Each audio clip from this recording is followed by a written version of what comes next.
আর আরেকজন বদরি সাহাবীর কথা শুনেন।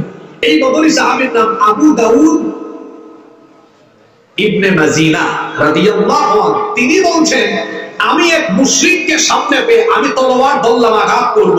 তলোয়ার ধরার সঙ্গে সঙ্গে আমি নজর করে দেখলাম আমি তলোয়ার তার উপর আঘাত করার আগেই তার মাথা কেটে আমি আলাদা করে দিল। তাকিয়ে দেখলাম সাদা কাপড় পরিহিত তাকে দেখা যায়, নিমিষেই মিলিয়ে গেল। আল্লাহ রাসূল সাহাবীকে বললেন, তিনি কোনো মানুষ ছিলেন না, তিনি ছিলেন আল্লাহর পাঠানো ফেরেশতা। সুবহানাল্লাহ। তাহলে কি বুঝলেন? এই যে এতগুলো ঘটনা, এতগুলো আয়াত দিয়ে যা বোঝাতে চাইলাম, শুনতে হয়। যখন কেউ হৃদয়ের কান লাগিয়ে শোনে আর কেউ যখন হৃদয় থেকে বলে, তখন সেটা মানুষের হৃদয় পর্যন্ত গিয়ে লাগে, এর আসর করে। দেখেন না, অনেক মানুষ সূরা ফাতিহা পড়ে কাঁদে, আর অনেক মানুষ সূরা ফাতিহা শুনে পেছন থেকে কাশি দিয়ে সিগন্যাল মারে। তো দুইজনের ফিলিংস, দুইজনের অনুভূতি একরকম নয়। আপনি যদি আপনার ভিতরে কোরআনিক অনুভূতি নিয়ে আসতে চান, তো সেই অনুভূতি নিয়ে বলতে হবে, শুনতে হবে। দেখেন, আমি তো আমার মোবাইল ফোন, আমার পরিবার, আমার ব্যক্তিগত চিন্তা ভাবনা সব এখন আমার থেকে ডিলিট করে দিয়েছে। আমি আমাকে এখন কোরআনের দিকে নিয়ে এসেছি। ঠিক তেমনি আপনাদেরকেও এই কিছু সময় শুধু কোরআনের দিকে মনোযোগী থাকতে হবে। পারবেন না ইনশাআল্লাহ? আল্লাহ সবাইকে কবুল করেন। আমিন।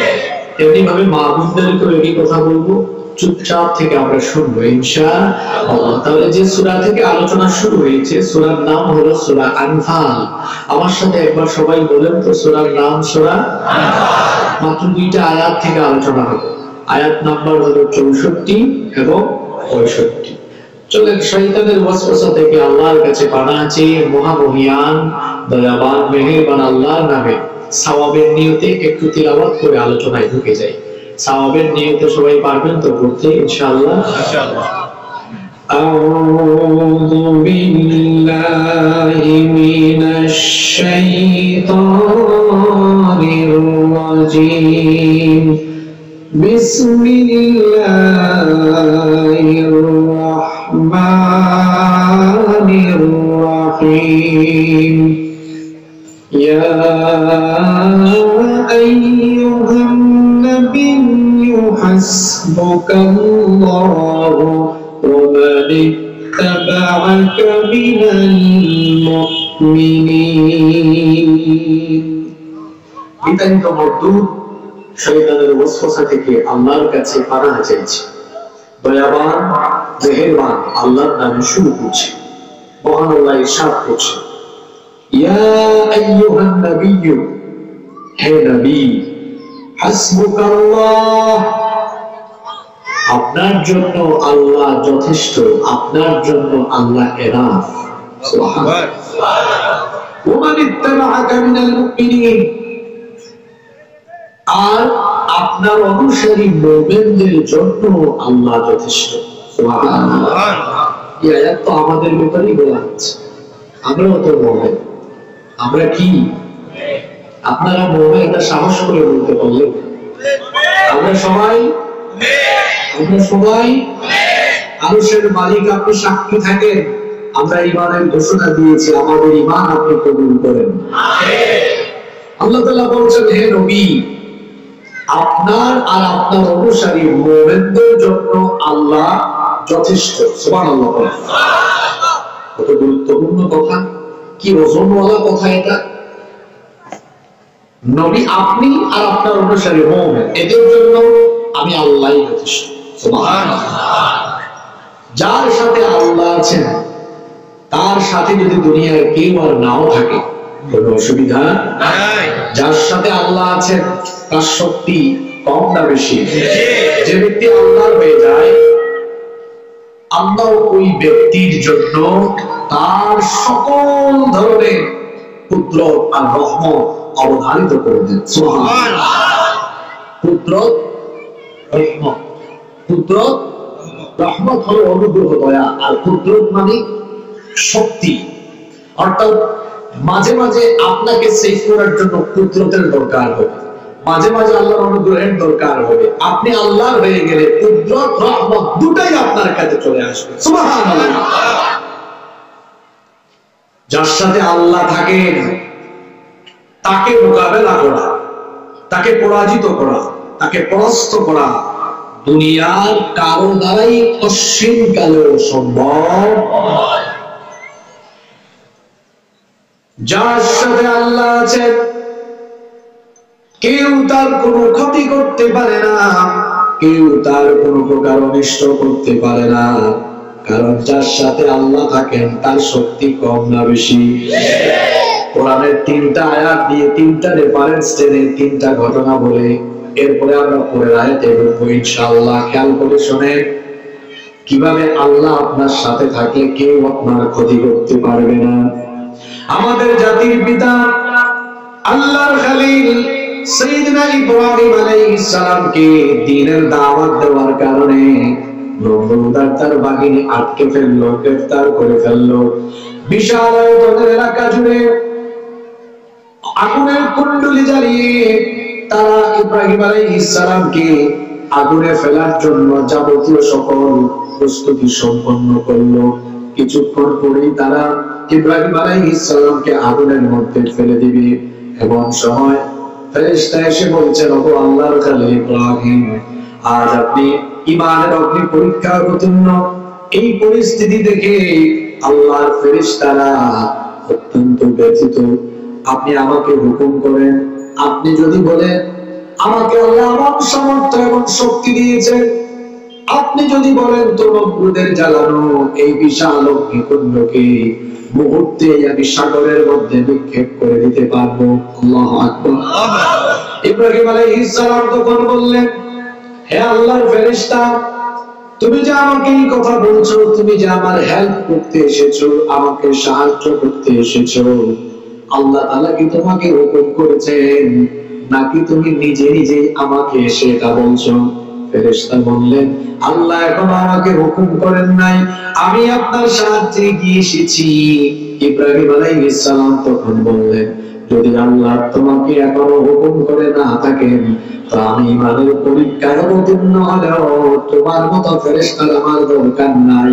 আল্লাহ তাআলা যদি চান, তিনি যদি খুশি হন, এই আগুনে ঝাঁপ দিলে পরে আমাকে আগুনে ফেলা বলে যদি আমার আল্লাহ খুশি হয়ে যান, এই আগুনে আমি একবার নয় দুইবার নয়, আমার আল্লাহর খুশির জন্য বারবার বারবার আমি আগুনে ঝাঁপ দিতে রাজি আছি। আসলে এই অগ্নি পরীক্ষায় আল্লাহ তাআলা ইব্রাহিম আলাইহিস সালামের দৃঢ়তা আর অবিচলতা দেখতে চেয়েছিলেন। সেই পরীক্ষায় তিনি উত্তীর্ণ হয়ে গেলেন। তিনি ফেরেশতাকে বললেন, তোমার মতো ফেরেশতা আমার দরকার নাই, কারণ হাসবুনাল্লাহু ওয়া নি'মাল ওয়াকিল। হাসবুনাল্লাহ, আমার জন্য আল্লাহ যথেষ্ট, ওয়া নি'মাল ওয়াকিল, তিনি আমার অভিভাবক। সুবহানাল্লাহ। তোমার মতো ফেরেশতার সাহায্য আমার লাগবে না, আল্লাহ আমার জন্য যথেষ্ট। ওই আল্লাহর খুশির জন্য আমি আগুনে ঝাঁপ দিতেও আমার অন্তরে কোনো ভয় নাই, কোনো দ্বিধা নাই। আল্লাহ তাআলা খুশি হয়ে গেলেন। আল্লাহ তাআলা খুশি হয়ে বললেন, ও ইব্রাহিম, তুমি আগুনের সামনে অগ্নি পরীক্ষায় অবতীর্ণ হয়ে আমার উপস্থিতি আমি যে তোমার সাথে আছি এটা তুমি উপলব্ধি করতে পারো কিনা, জাস্ট এটা দেখার জন্য আমি তোমাকে এই আগুনের পরীক্ষায় অবতীর্ণ করেছিলাম। এই পরীক্ষায় তুমি উত্তীর্ণ হয়ে গেলে, সুতরাং আমি যেহেতু তোমার সাথেই আছি, কেউ তোমার কোনো ক্ষতি করতে পারবে। আল্লাহ তাআলা তখন আগুনকে হুকুম করলেন, ইয়া নারু কুনি বারদান ওয়া সালামান আলা ইব্রাহিম। আগুনের মালিক যিনি, গলার আওয়াজ বড় করে সবাই বলেন, তিনি কে? সে আল্লাহ আগুনকে বললেন, ইয়া নারু, হে আগুন, কুনি বারদান ওয়া সালামান আলা ইব্রাহিম, তোমার স্বভাব হলো তুমি জ্বালিয়ে দাও, পুড়িয়ে দাও, ছারখার করে দাও, কিন্তু আজ তুমি তোমার স্বভাবের বিপরীত কাজ করবে। আমি আল্লাহ তোমাকে হুকুম করলাম, নমরুদ যে বিশাল আগুনের কুণ্ডলী জ্বালিয়ে আমার খলিলকে নিক্ষেপ করছে, তুমি আজ আমার খলিলকে জ্বালাবে না, পোড়াবে না, ছারখার করবে না, বরং হে আগুন, তুমি আমার খলিল ইব্রাহিমের জন্য শান্তিদায়ক এবং আরামদায়ক হয়ে যাও। নমরুদ আর তার বাহিনী নিয়ে ইব্রাহিম আলাইহিস সালামকে আগুনে ফেললো। তারা খুশিতে মাতোয়ারা, আনন্দে আত্মহারা। নমরুদ বলছে আমার দুশমন ইব্রাহিম আজকে শেষ, তাকে কিছুক্ষণের মধ্যে আগুন জ্বালিয়ে পুড়িয়ে ছারখার করে দিবে। খুশিতে সে যখন লাফাচ্ছে, কিছুক্ষণ পরে সে একজন বলে লিডার অবস্থা খুব একটা সুবিধার না, ভালো না। কি হয়েছে? তখন সে বলল লিডার, আমরা তো আগুনের মধ্যে ইব্রাহিমকে ফেলে দেওয়ার পরে আমরা মনে করেছিলাম সে চলে যাবে, পড়ে যাবে, কিন্তু আশ্চর্য ব্যাপার, আগুন তারে জ্বালাতে পারে না, পোড়াতেও পারে না। আজকে আগুনের জানি কি হয়েছে, আগুনের কোন উত্তাপ করা হয় নাই, আগুন তাকে জ্বালাতে পারে না, পোড়াতেও পারে না। তাকায় দেখেন আমাদের জ্বালানো আগুন ইব্রাহিমের জন্য ফুল বাগান হয়ে গিয়েছে।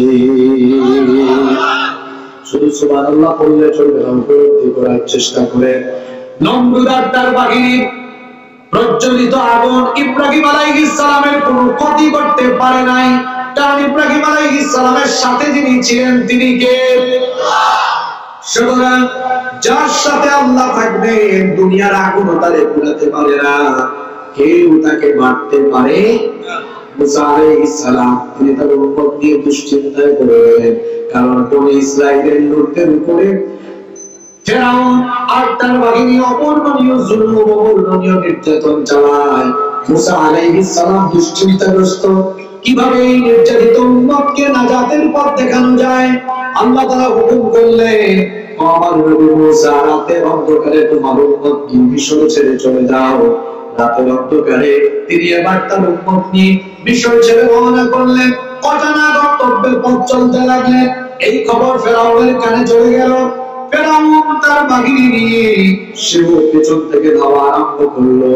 সারা পথ চলতে চলতে মুসা নবী তার উম্মত বনী ইসরাঈলকে নিয়ে দিনের বেলা সকালবেলা লোহিত সাগরের সামনে উপস্থিত।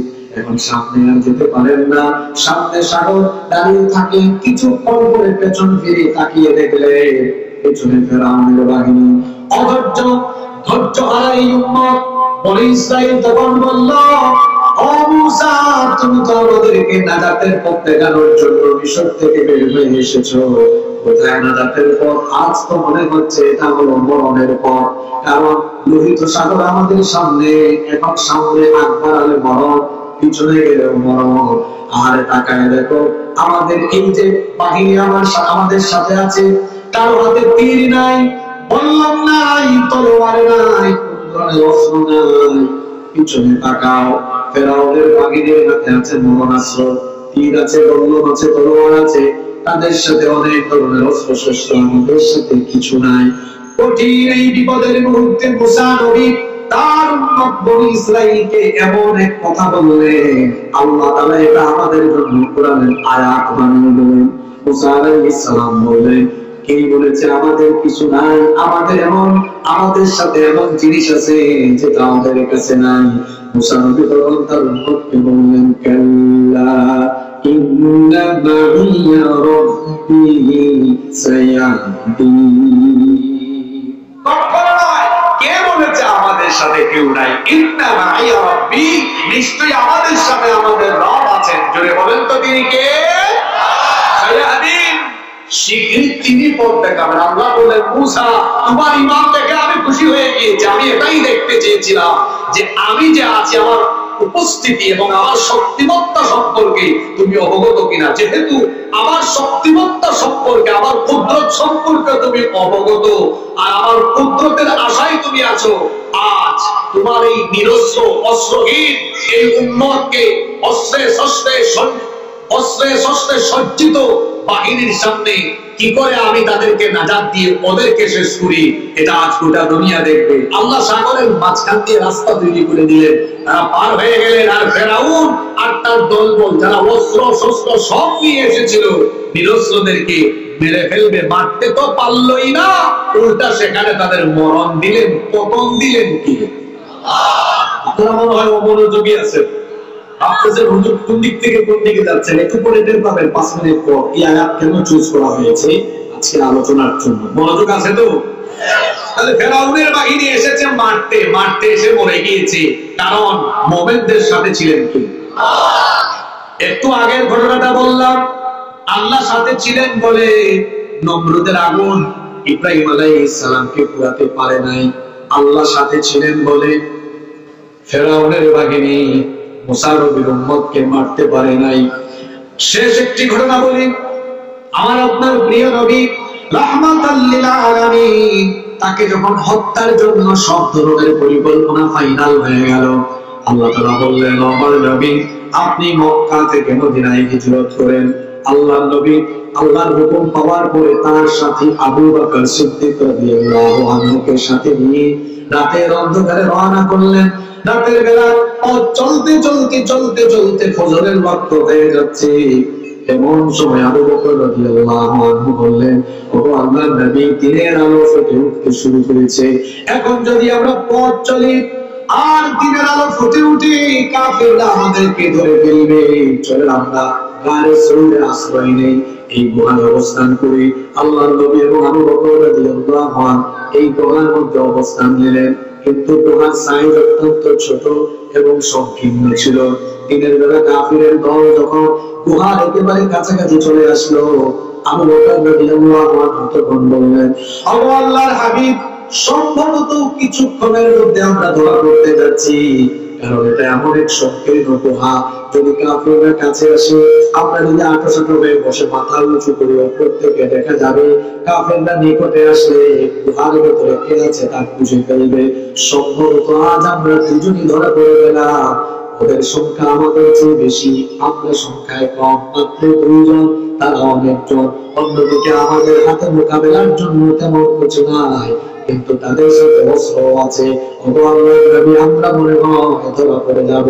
আল্লাহর নবী কঠিন মুহূর্তে কি কথাটা বললেন, এটা আল্লাহ কোরআনের আয়াত বানিয়ে দিলেন। আল্লাহর নবী তখন বলেন, আবু বকর, কে বলেছেন আমরা 2 জন, কে বলেছে আমাদের সাথে কেউ নাই? শোনো, লা তাহজান ইন্নাল্লাহা মা'ানা, ভয় পেও না, নিশ্চয়ই আমাদের সাথে আছেন কে? আল্লাহ। বলেন কে? কাফিরের দল সেদিন সেই গুহার ভিতরে আমার নবী আর আবু বকর রাদিয়াল্লাহু আনহু কোনো ক্ষতি করতে পেরেছে? তিনটা ঘটনা কোরআন থেকে শোনালাম। আল্লাহ সাথে ছিলেন বলে নমরুদের আগুন আমার জাতির পিতাকে পোড়াতে পারে নাই।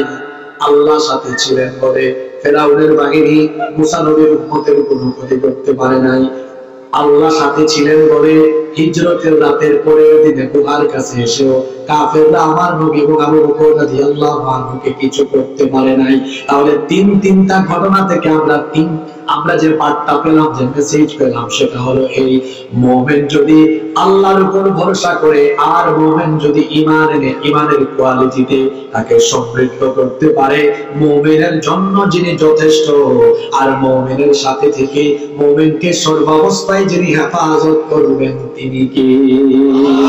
এজন্য আল্লাহ আয়াতে বললেন, ইয়া আইয়ুহান নাবিয়্যু হাসবুকাল্লাহু ওয়া মান ইত্তাবা'আকা মিনাল মুমিনিন।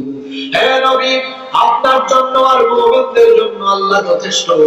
কোরআনের কোন আয়াত বুঝতে হলে সে আয়াত নাজিলের হিস্ট্রি বা প্রেক্ষাপট, যেটাকে আরবিতে বলা হয় উলুমুল কোরআনের ভাষায় যেটাকে বলা হয় সাবাবুন নুজুল বা শানে নুজুল, অথবা নাজিলের প্রেক্ষাপট সময়কাল জানতে হয়। এই আয়াত কোন নাজিল হয়েছে বদর যুদ্ধের প্রাক্কালে। বদর যুদ্ধের সময় অবস্থাটা ছিল এত কঠিন, বলেন তো তিনি বদরের যুদ্ধটা মুসলমানদের জন্য সহজ ছিল না খুব কঠিন ছিল? এত কঠিন অসম একটি যুদ্ধ, এইদিকে কাফিরের সংখ্যা 1000, অন্যদিকে মুমিনদের সংখ্যা হলো 1, অন্যদিকে মুমিনের সংখ্যা হলো 313। সংখ্যায় মুমিনরা কম, শুধু সংখ্যায় নয় সব দিক থেকে মুমিনরা কম।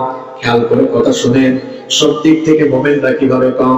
এইদিকে কাফিরদের 1000-এর বাহিনী, সবাই ট্রেনিং প্রাপ্ত, সবাই প্রশিক্ষণ প্রাপ্ত, আর মুমিন 313 জন আছে, কেউ প্রশিক্ষণ প্রাপ্ত না। এইদিকে কাফিরদের ঘোড়া বেশি, উট বেশি, মুমিনদের ঘোড়াও কম, উটও কম। কাফিরদের তলোয়ার বেশি, তীর বেশি, বল্লম বেশি, মুমিনদের এটাও কম। বরং অনেকের তরবারি ছিল না বলে গাছের ডাল নিয়ে সেখানে গিয়েছে। খেয়াল করে শোনেন, সংখ্যা কম, অস্ত্র কম, জনবল, অর্থবল, সৈন্যবল, রসদ, বাহন সবকিছু কম থাকা সত্ত্বেও সেই অসম যুদ্ধে মুমিনদেরকে যিনি সাহায্য করেছিলেন, যদি বলেন তিনি কি? পৃথিবীর ইতিহাসে কোন যুগে বা কোন কালে কোয়ান্টিটি দিয়ে ইমানদাররা পৃথিবীতে আধিপত্য বা প্রভাব বিস্তার কিংবা বিজয়ী হয় নাই, বরং ইমানদাররা যুগে যুগে কালে কালে বিজয়ী হয়েছে কোয়ালিটি দিয়ে।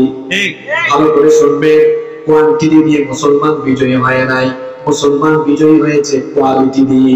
জোরে বলেন তো কি দিয়ে? 313 জন, এদের কোয়ান্টিটি কম। কাফির 1000, এদের কোয়ান্টিটি বেশি, কিন্তু কোয়ালিটির দিক বিবেচনায় একটা কাফিরের কোয়ালিটি নাই, কারণ সবগুলা ঈমান হারা বেঈমান। আর এইদিকে 313 জন, অস্ত্র শস্ত্র কোনো কিছু না থাকলেও সবচেয়ে বড় অস্ত্র ঈমানের অস্ত্র তাদের সাথে ছিল। ঈমানের কোয়ালিটি থাকার কারণে তাদের পক্ষ হয়ে কাফিরদেরকে যিনি মোকাবেলা করেছেন, কোরআন আওয়াজ বড় করে সবাই বলেন তিনি কি? আল্লাহ। কোরআনে কারীমের 3 নম্বর সূরা, সূরা আলে ইমরানের 123 নম্বর আয়াতে আল্লাহ তাআলা বলছেন, ওয়ালাকাদ নাসারাকুমুল্লাহু বিবদরিন ওয়া আনতুম আযিল্লাহ ফাত্তাকুল্লাহা লাআল্লাকুম তাশকুরুন। আর অবশ্যই আল্লাহ তোমাদেরকে বদরে সাহায্য করেছেন যখন তোমরা ছিলে হীনবল, তোমাদের সংখ্যা ছিল কম।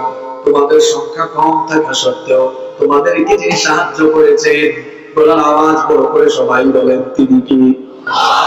313 জন নিয়ে নবীজি বদরের মাঠে হাজির। খুব খেয়াল করে কথা শুনেন, মূল কথা আমরা চলে এসেছি। আল্লাহ নবী বড় দুশ্চিন্তায় পড়ে গেলেন। আল্লাহ নবী চিন্তা করলেন, এমন এক যুদ্ধে আমরা এসেছি, এমনিতেই অসম যুদ্ধ, সংখ্যা সমান সমান নয়। অন্যদিকে মোকাবেলা যারা একজন আরেকজনের বিপরীতে করবে, সবাই রক্ত সম্পর্কের মানুষ। পরিস্থিতি এতটাই জটিল ছিল যে ছেলে ইসলাম কবুল করেছে, পাপ করে নাই। এখন যুদ্ধের ময়দানে পাপ আর ছেলে মুখামুখি, একটা আরেকটারে কোপাকুপি করবে। ভাই ইসলাম কবুল করেছে, আরেক ভাই কবুল করে নাই।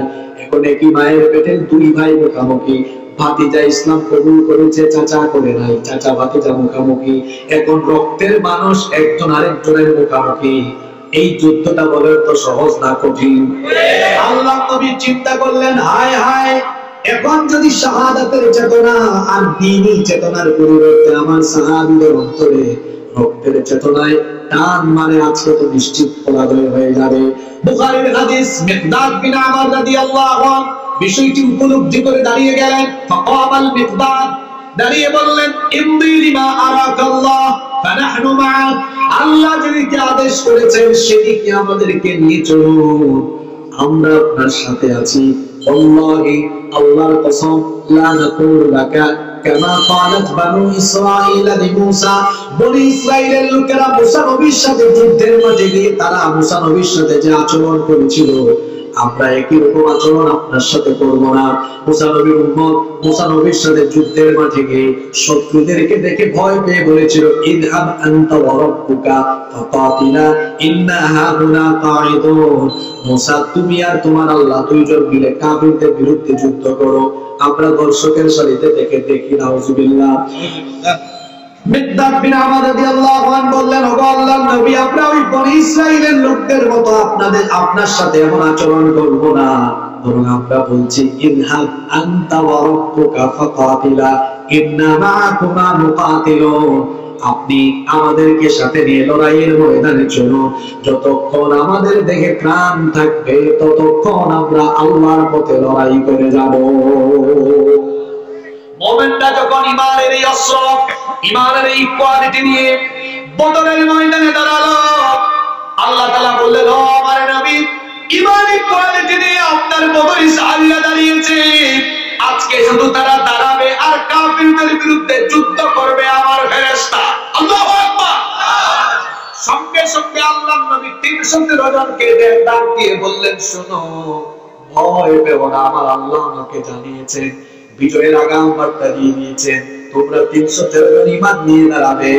আর আল্লাহ আমাকে বলেছেন, এই আয়াতটা আল্লাহ কোরআনে উঠায় দিলেন, 124 নম্বর আয়াত, ইল তাকুনু লিল মুমিনিনা আলাই ইয়াকফিয়াকুম আন ইউবিত্তাকুম ربكم بثلاثة آلاف من الملائكة منزلين স্মরণ করুন যখন আপনি মুমিনদেরকে বলেছিলেন তোমরা ঈমান নিয়ে দাঁড়িয়েছো, তোমাদের সাথে সবকিছু কম কম, এদের সবকিছু বেশি বেশি, কিন্তু তোমাদের সাথে ঈমান আছে, ওদের সাথে ঈমান নাই।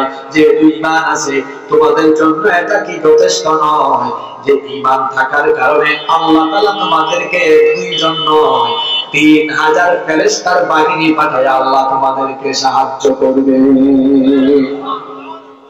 আপনারা কি শুনতেছেন না মনোযোগী?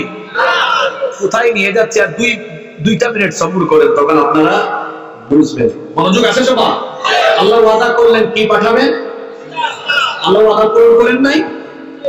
এই সূরা যে সূরা থেকে আমি কথা বলছি, এই সূরার পিছন দিকে চলে যান, 12 নম্বর আয়াতে আল্লাহ তাআলা বলছেন, আমি আমার নবীকে এই কথা বলার পরে আমি ফেরেশতাদেরকে ডাকলাম, ফেরেশতাদেরকে ডেকে আমি আল্লাহকে আদেশ করলাম। শুনেন, আল্লাহ তাআলা বলছেন, ইয ইউহি রাব্বুকা ইলাল মালাইকাতি আন্নী মাআকুম ফাসাব্বিতুল্লাযীনা আমানু সাউলকি ফি কুলুবিল্লাযীনা কাফারু فاضربوا فوق الأعناق واضربوا منهم كل بنان। আল্লাহ বলছেন স্মরণ করো যখন তোমার রব ফেরেশতাদেরকে বললেন, ও আমার ফেরেশতারা, আন্নী মাআকুম, আমি তোমাদের সাথে আছি, যাও মুমিনদেরকে ওয়াদা দিয়েছি তোমরা অবতরণ করো, তাদের পক্ষে দাঁড়িয়ে যাও, ফাসাব্বিতুল্লাযীনা আমানু, যাতে করে ঈমানদাররা লড়াইয়ের ময়দানে না হটে, ইস্তেকামত থাকে, অবিচল থাকে, অর্থাৎ কাফেররা যেন তাদেরকে হটাতে না পারে। ঈমানদারদের সামনে তোমরা দাঁড়িয়ে কাফেরদের মোকাবেলায় থাকো। আল্লাহু আকবার। কোরআনের শব্দ চয়নের নমুনা কত সুন্দর। আল্লাহ বললেন, সাউলকি ফি কুলুবিল্লাযীনা কাফারুর রুব, অবশ্যই শীঘ্রই আমি কাফেরদের অন্তরে ভীতির সঞ্চার করে দিব। কাফেররা, আমার ফেরেশতারা যাও, অবতরণ করো, ফাদরিবু ফাওকাল আ'নাক, এই যে ঘাড়ের উপরে গিয়ে কাফেরদের ঘাড়ের মধ্যে তোমরা আঘাত করো। আল্লাহু আকবার।